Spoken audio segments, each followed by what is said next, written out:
button, Mike. Hey, folks, thanks for tuning into the BAMF podcast. We're here on Mando Monday to talk Mandalorian, and this last episode was all about Bill Burr. So let me introduce you. Oh, hey, look who's joined. It's Walt. Let's introduce the panel. Directly beneath me, and a Boba Fett-centric background, is Walt Rebelliard. How you doing, Walt? Hola. Hey. And over here, I have Joe Brannigan, our resident Star Wars expert. How you doing, Joe? Greetings.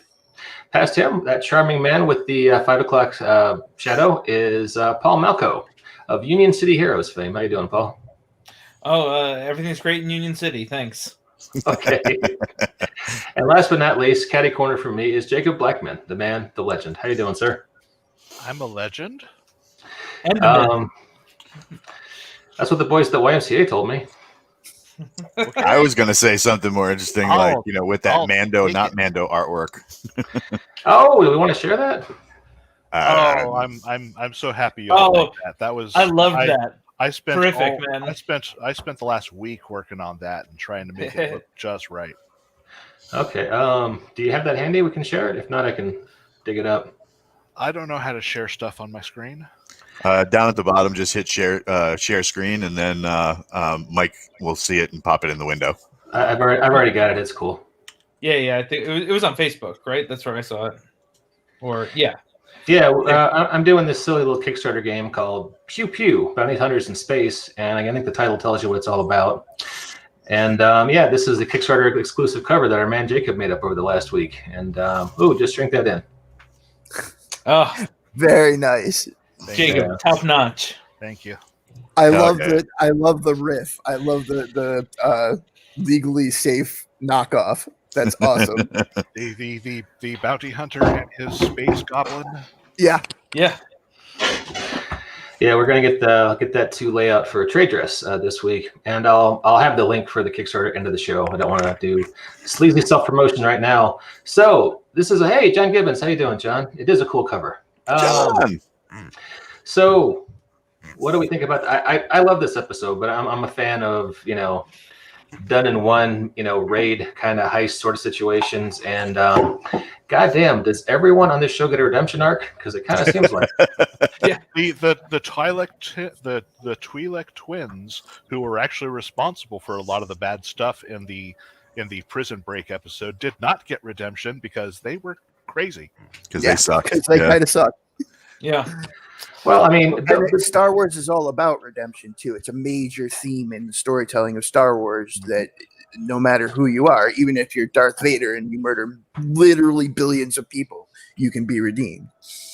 And it's another big part of the Mandalorian overall, and that one of the things they've done super effectively is show just how ruthless and insidious the Empire is.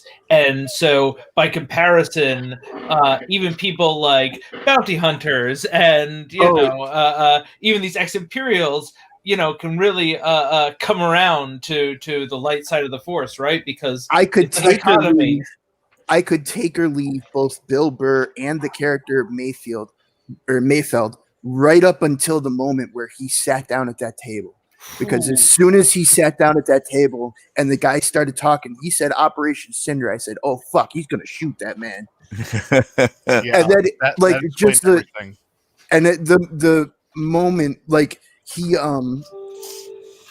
when he didn't want to go in there because he saw the officer. Yeah, I don't think he didn't want to go in there because he thought he was going to be recognized. I think he knows damn well that guy doesn't know his face from anybody. I think he didn't want to go in there because he knew exactly what was going to happen. He knew if I'm in the room with that guy, I'm going to shoot him in his face. And he did. And the moment when he shoots him and Mando looks at him and there's this look like, what the fuck did you just do? And he looks back like, what the fuck did I just do? And then they just shoot everybody. It's great. I love it. Yeah, well, Mayfield talking about Operation Cinder was as much of a revelation to the motivation of his character as was when Moff Gideon said, Cara Dune of Alderaan. You knew everything there was to know about her. Yeah. Now you know everything there is to know about him. And that Imperial officer Hess, is one of several that this series has done who really outshine most anything that since like Grand Moff Tarkin. Like these guys are so hateable, and like he is. I mean that he's the believer, right? That this episode is named for. Well, and I think to a certain, so the believer that the episode is named for, there's a couple different riffs on that. First off, that guy that played Hess, he's going to make the rest of his living looking like a creepy motherfucker. Like that's just what his career is. But the believer, there's first that belief of the Mandalorian of not showing his face and how he interacts with that under the stress of the mission. Sure. There's also the believer of Mayfeld, who obviously from his reactions and from the way he speaks was once an idealist who's been burned by his idealism and is now very cynical about that kind of thing. So he was once a believer, and when that last line after he takes that shot and he turns to Mando, hands him the rifle back, and he says, "We all got to sleep at night." Yeah. And that was hardcore. Like that's him, and that was like these little tiny moments in the episode for me were when he was fighting the pirates and he blocked and the armor shattered and it was like, oh shit, this armor sucks. I don't have my Beskar. I know, yeah. Amazing. That's a nice looking dog you have there, Joe. And just had a viewer message me saying, you should have a spoiler alert. So this is a retroactive, time travel spoiler going back about 5 minutes. If you haven't seen the show, it's Mando Monday. You've got to know that we're talking about this, right? Yeah. I don't understand. Sorry, protocols to be observed. Yeah, I don't understand how you're going to click on a video talking about an episode and say, "Oh, you can't spoil me on the episode." Watch the episode first.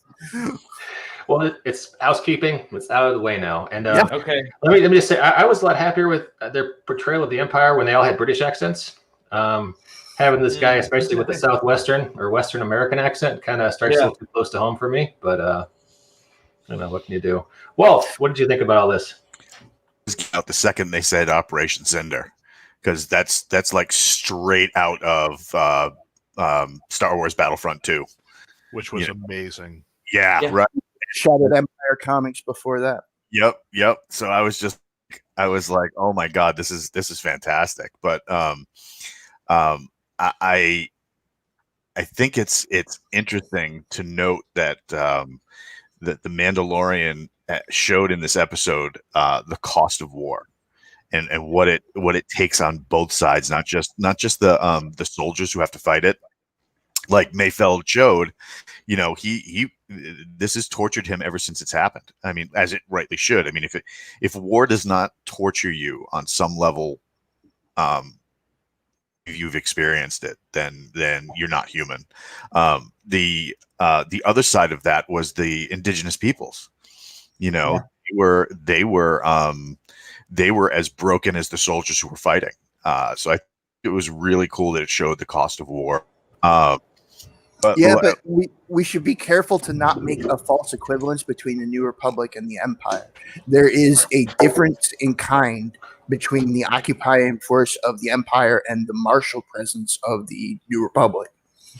This all goes back to what would be constituted as a how an indigenous people is a policing action, because I've been in both. I've been in both what could be justified as like a directed work toward an actual enemy, and I've been part of a policing, and in both cases, I'm in peoples who were like, oh my god, they're here, but some were straight up, you don't belong here, you need to leave, we don't want you here. So even the Republic showing up, we're the boss, and that's I think that's one of the takeaways I enjoyed from the episode, is that whether you're the guy that is going to bring everything back around and everybody loves you, or you're the guy that is the totalitarian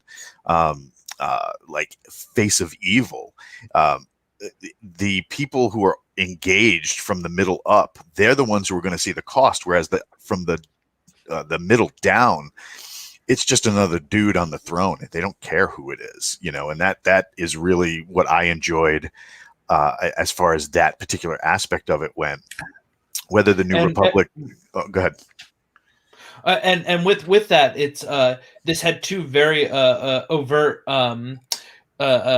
kind of symbols in this. One with the obvious imperialism, classic kind of imperialism of this jungle with these native peoples, and like literally like pulling the resources out of there to their refinery. This was Planet Nog. European, right? And also the Republic's like prison labor camp, which was also, they also showed them using the justice system purposely and kind of punitively with Mayfeld, like using it as a whip. Again, not necessarily in the same way as the Imperials, but it's interesting that they were both in the same episode. But I don't have practical experience either with war or with corrections, but I do have a lot of ideas about Star Wars, and there is a difference between the way the Empire exercises power and the way the Republic exercises power. Yep. The Empire comes into a planet, and any power structure that's there gets stomped. They're done. The Republic comes into a planet and is willing to work.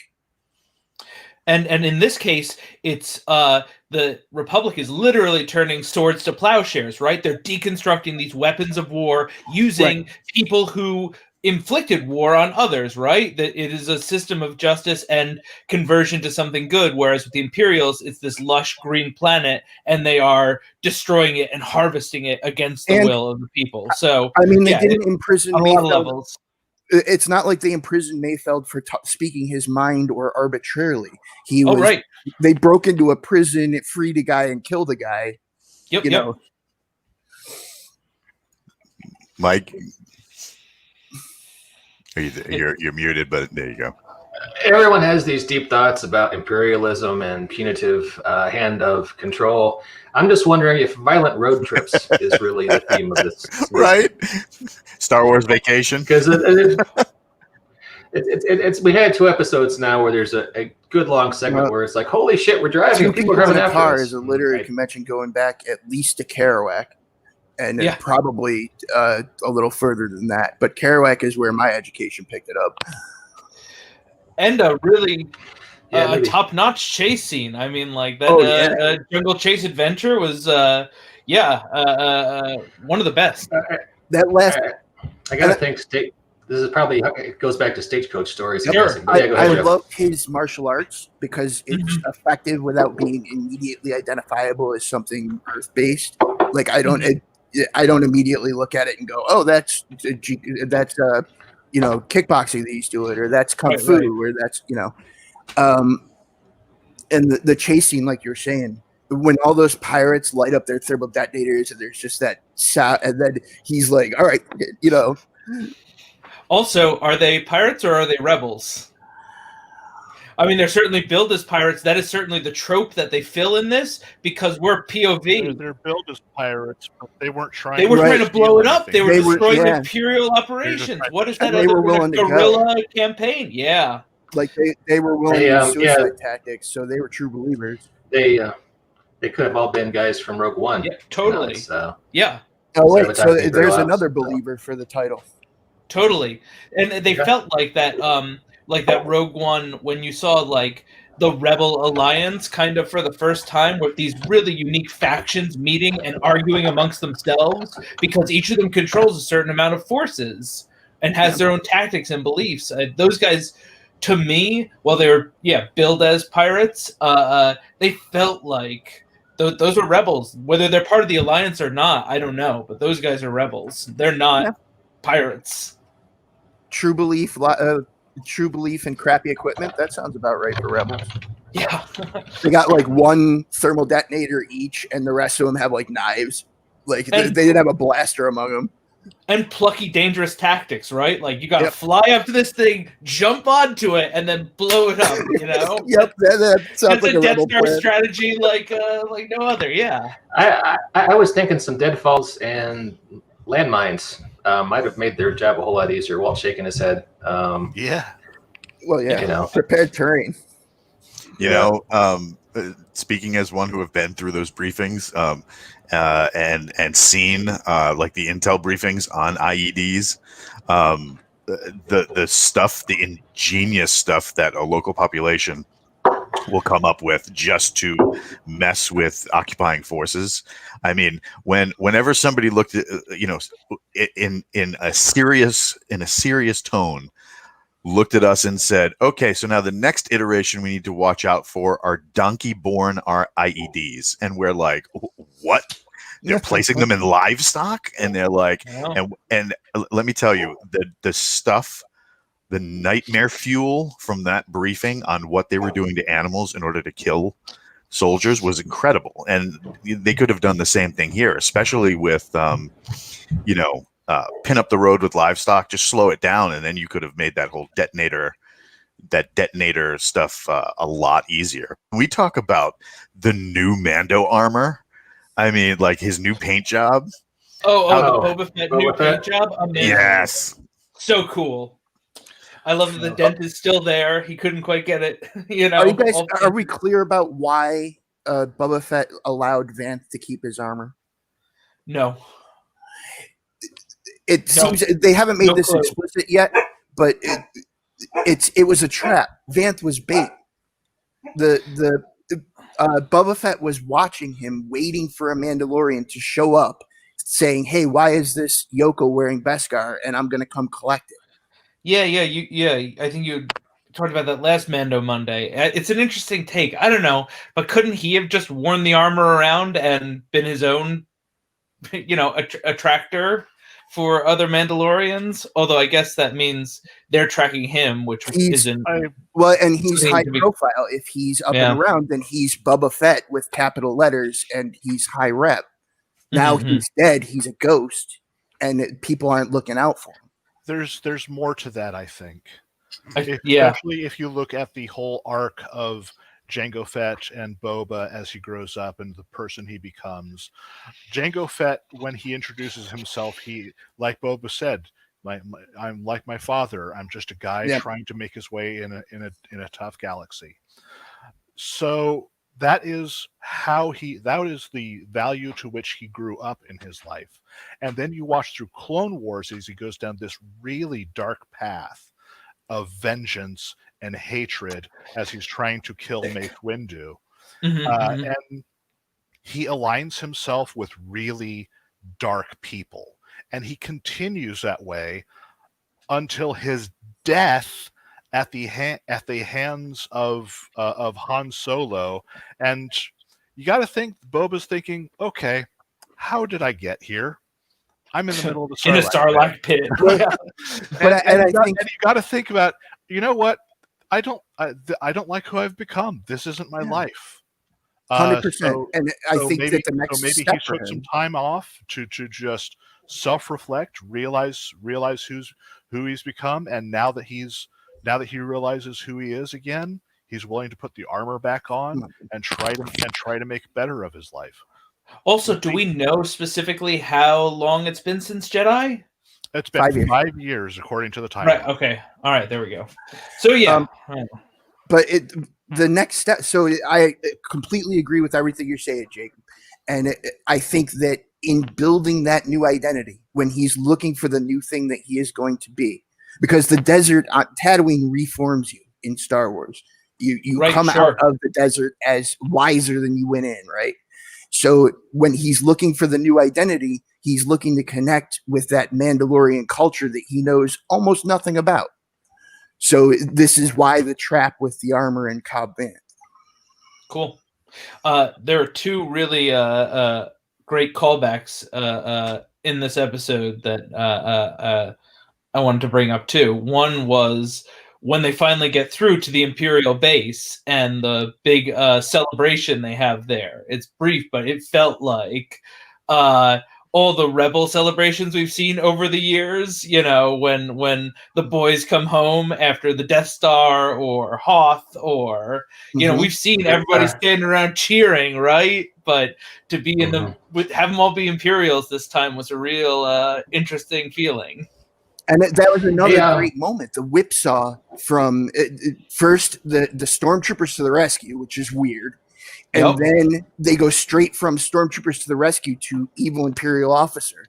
So they're kind of jumping back and forth. And that was a really cool moment. I don't know if Star Wars is smart to make you want to empathize with stormtroopers.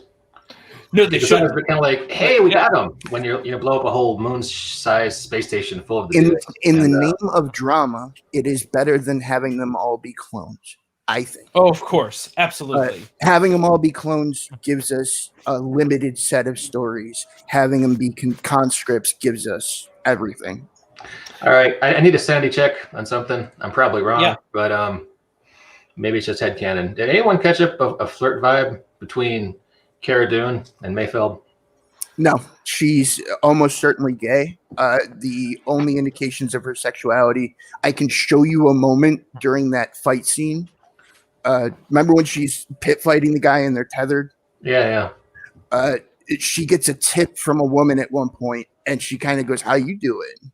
Like, very flirty. And that's the only flirty vibe I've gotten from her, period, on anything. I remember that little yeah. I don't know. They felt like I don't know. I could see a kind of Sam and Diane thing, but right now this is like season 1. Sam and Diane, they hate each other right now. Okay, but did you kind of, there was, I mean, maybe not romance, but there was some kind of dynamic there, right? Yeah. Because Rebel and probably, Imperial, right? Yeah, he's probably the first Imperial she's met in 15 years that she hasn't immediately shot. Right. I think that's it. I think it's her big animosity and beef, and he reads that like, oh, you hate me. There's something weird here. Oh, you're a believer too, right? She's another believer, and he senses that and doesn't like it because he knows that she hates him. There was definitely a lot going on there. You're right. Of course, one of my favorite things. Her starboard on her eye, because I have a starboard tattoo as well, and I feel kinship. So get one episode left in the season, right? Yep. Yeah, and that's the other thing. The other callback was the more overt one, the ending with Mando, just like the season 1, episode 7, that same Moff Gideon message, right? I guess that was the finale, but he delivers the same message to Moff Gideon that he delivered to him, right? Mm-hmm. Yeah. I thought that was, I mean, that's a cool, Babe Ruth pointing to, left field kind of moment. And I dug that. On the other hand, you just found out the guy's secret location, and he's in a spaceship with hyperdrive. Right. It's one of those things that it looks really cool if everything you do next works. Yes. And if anything goes wrong, you're an idiot. Yeah.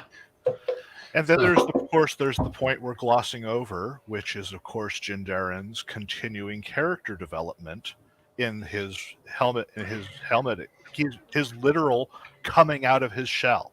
Yeah. Yeah. It's after that talk of him saying, what's the rule? You can't show your face, or you can't take off the armor. What is the rule? But it strikes me as a point of religious pedantry versus reality. Every religious believer ever has to prioritize their beliefs, right? Because you're always going to run into real world situations that challenge any sort of strictures like that. So sooner or later, the world's going to force you to evaluate, and then you have to make a value judgment about, okay, which one is family, clan, or helmet? Which one of those is a bigger priority? Right, and it's perfectly reasonable to be like family. Yeah, it defines what he believes in right now, right? Because this has been a stricture he's the one who spouts it all the time, but this is the way. But when push came to shove, in the episode called The Believer, he takes it right off to do what he needs to do. So I gotta tell you, I could watch a whole lot of Bill Burr slagging on The Mandalorian. That I thought was entertaining as hell. Jacob, you were saying? Also, the fact that every Mandalorian he has met outside of his covert has taken off their helmets. Yeah. And he is starting to realize maybe it's not the way. Right. I think meeting Bo-Katan was a huge revelation for him. Yeah, Yeah. not just Bo-Katan, but also Boba. Right. It doesn't matter. What matters is Mando's in your heart. Right. And I think what he's going to end up with is somebody's going to give him shit for taking his helmet off, and he's going to basically say, if you're going to prioritize keeping a helmet on over my family clan, then this is stupid and we should do something different. Yeah, at some point, because like this is obviously part of his character arc at this point. This is the second time he's had to grapple with this, and in real life or death important moments. So at some point in season 3 or 4, he's gonna tell somebody about being okay taking off his helmet and say this is the way. So predictions for the finale. Does we get the big 7 samurai moment? Does it pay off, or is it going to be a disappointing defeat and a cliffhanger for season 3? Place your bets. Walt, what do you say? I don't know. It's kind of tough because there's so much that can. They've taken this season. And We lost him. yeah, I got kicked out. Sorry, go ahead. But like I said, this season when it started, if you had told me that and I said this last week, one of my favorite things to do on a Monday morning is see the compilations of people reacting to the episode and the sheer joy of there's a guy that does this show called Mixed Reactions where he takes like clips of all the different reaction videos and kind of puts them to a theme. And he did a thing where he drops the thermobaric charge on the two TIE fighters and people's reaction to that, and just the sheer happiness that people are feeling enjoying Star Wars, especially during a time when we need something that kind of boosts our spirits a little bit. Seeing that kind of reaction is just fantastic. Like people cheering and sitting on their couch and being like hitting each other like, oh, here it comes. Yep. That's like joy fuel. That's fantastic. So to see that kind of stuff is just amazing. And I don't know where it goes, but as long as they keep telling stories like this that have, the 3 parts of any good story, 1 part great characters, 2 parts, the second part great story, and then the third part, speculation as to where it goes next. I'm along for the ride, so I just really enjoy it. Oh, you're muted. Jacob, what do you say? I'm much along the same line as Walt. I do not speculate as to where the show is going to go. I am here to watch the show. Because they may pull an Empire on us, and the Empire gets the baby still in the end, and they lose a whole lot of people. They may get the baby back. I don't know. I don't know. I just want to watch it happen and be there as it happens. So I'm just gonna watch. All right, Paul. The show's crazy, so I'll take the same caveat as everybody else. But previous to this week's episode, I felt like we were going to have a rough ending, some deaths, and the Empire still has the baby. But after the him calling him out this week, I feel like Mando's gonna bring it, and him and Grogu are not gonna be apart at the end of this season. I'll also say, man, this is the sort of thing I would have in previous years been watching with friends as like Friday night. We'd have a dedicated time to get together and watch this and experience this together. And 2020 sucks. Yeah. If it wasn't for COVID, my friends and I we'd be watching watch parties. Yeah, Now the fact that I have 2 roommates, I kind of get that experience. That's but I cool. would normally have like 3 times this number here if we were doing a watch party. Yeah, and that feeling of your audience of friends and loved ones having that together is something that this I think really inspires. It's good enough to justify. All right, Joe, I'll let you have the last word. Let me just say, if you want to pick up that book, the Kickstarter exclusive cover that we showed at the beginning of the episode, this horribly long link here on Kickstarter's where to go. Just search for Pew Pew Bounty Hunters. I guarantee you, the only project on Kickstarter with a name like that. 3 days left. 3. And Joe. hey, if you want a project to do while you're sitting watching Mandalorian, playing Star Wars tabletop in whatever flavor is what you should do. So I am going to completely contradict everything you guys just said about predicting, because it's fun for me. I'm not ashamed to be wrong. I thought Finn and Rey should have a kid. I thought that, all this stuff. Part of the fun for me is predicting where they're going to go and being wrong.